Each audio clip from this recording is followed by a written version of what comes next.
Bom dia na paz do Senhor Jesus. Esse é o nosso devocional Bíblia no Coração. E vamos fazer leitura de parte do verso, ou seja, do Salmo 73. E vamos aqui um pouquinho andar sobre a história do salmista Asaf. Asaf, ele é filho de Gerson, da tribo de Levi, filho de Levi. Ele também de autoria dele é composto o Salmo 70, ou seja, 50, do 73 ao 83, são salmos que é composto por ele. No Salmo 73, ele abre o coração para revelar algo que está engasgado, está ali dentro do seu coração. E, na verdade, por alguns momentos, Asaf chega a mostrar, revelar-se, o que está no seu coração, algo de dúvida sobre a bondade de um grande e glorioso Deus, como é o Senhor nosso Deus. Mas, pela grandeza gloriosa de Deus e pela sua grande e infinita bondade, Deus, ele não só nos perdoa, como também nos lava com seu sangue, nos limpa a nossa mente e limpa-nos desse mal. E nós vamos entender passos que foram necessários para que Asaf, o salmista, pudesse percorrer para eliminar do seu coração todo este mal. Não é? Então nós vamos observar que este salmo também, ele conta que parte também do Salmo 37 e do Salmo 49. E ele aqui, ele é uma espécie de salmo que revela um pouco da história, um comentário da história de Jó.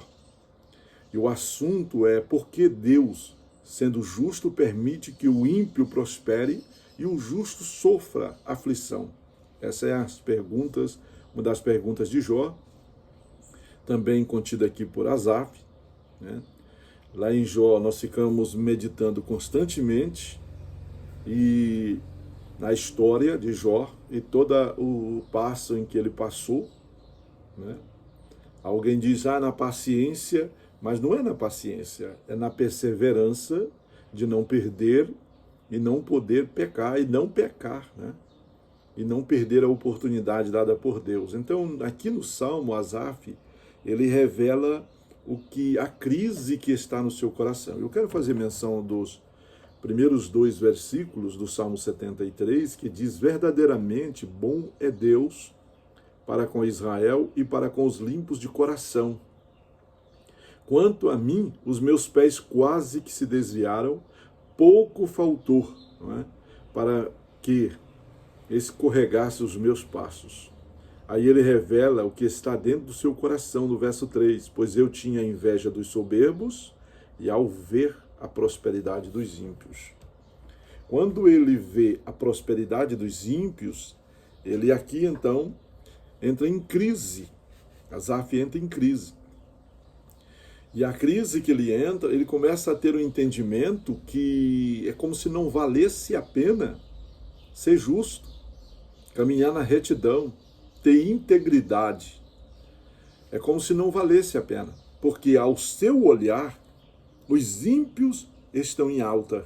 Eles não têm problema, eles escarnecem de Deus, eles blasfemam de Deus, e ao mesmo tempo eles enriquecem.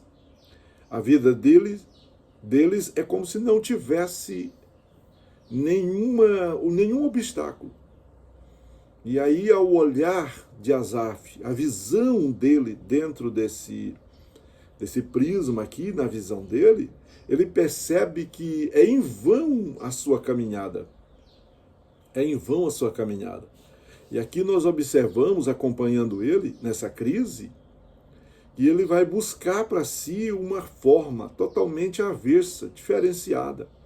E não é essa a questão ou a qualidade dada por Deus ou a bênção dada por Deus. Mas, quando é que Asaf descobre que a sua caminhada, a sua crise não tem fundamentos? A Bíblia diz aqui no versículo 17, no Salmo 73, o verso 17, ele diz: até que eu entrei no santuário de Deus, então entendi o fim deles. O verso 18, certamente tu os pusestes em lugares escorregadios e lanças na destruição. O que Asaf consegue fazer é olhar para a vida dos ímpios na perspectiva do homem e não na visão de Deus. Quando nós abrimos mão de olhar para as coisas na visão como Deus vê, e nós passamos a olhar como nós, como ser humano caído no pecado, vê as coisas, não faz sentido determinadas coisas, não faz sentido. É como se tivesse totalmente alheio a essa verdade, bem distante de tudo. Mas é porque a visão míope caída do homem pecador nos seios do pecado não consegue expressar a grandeza da bondade de Deus. Então aqui nós observamos que a crise de Asaf, que ele revela algo que está no seu ser, que aqui, irmãos queridos e amigos, nós possamos ter um entendimento que tem coisas que vai ao nosso coração que nós não podemos revelar e muito menos compartilhar, porque elas trazem destruição. São coisas que a sua visão capta, você olha e vê. E você precisa confrontar esta visão com a palavra de Deus. A palavra de Deus vai te mostrar que esta ação que os seus olhos estão vendo, ela não é verdadeira no prisma de Deus, na visão de Deus, porque você está olhando para as coisas na visão de homem, na visão materialista, na visão do pecado. Assim estava Asaf. Ele precisou de algo bom na sua vida, entrar na casa de Deus. Aqui é onde faz a diferença a casa de Deus para a casa do mundo. É onde faz a diferença uma casa construída sobre a rocha e uma casa construída sobre a areia. É na casa de Deus que Isaías, no capítulo 6 de Isaías, teve um encontro com Deus. É na casa de Deus que nós temos o encontro com Deus, aonde todas as doenças que a nossa alma está sentindo são dissipadas, são curadas. Nós precisamos dessa cura.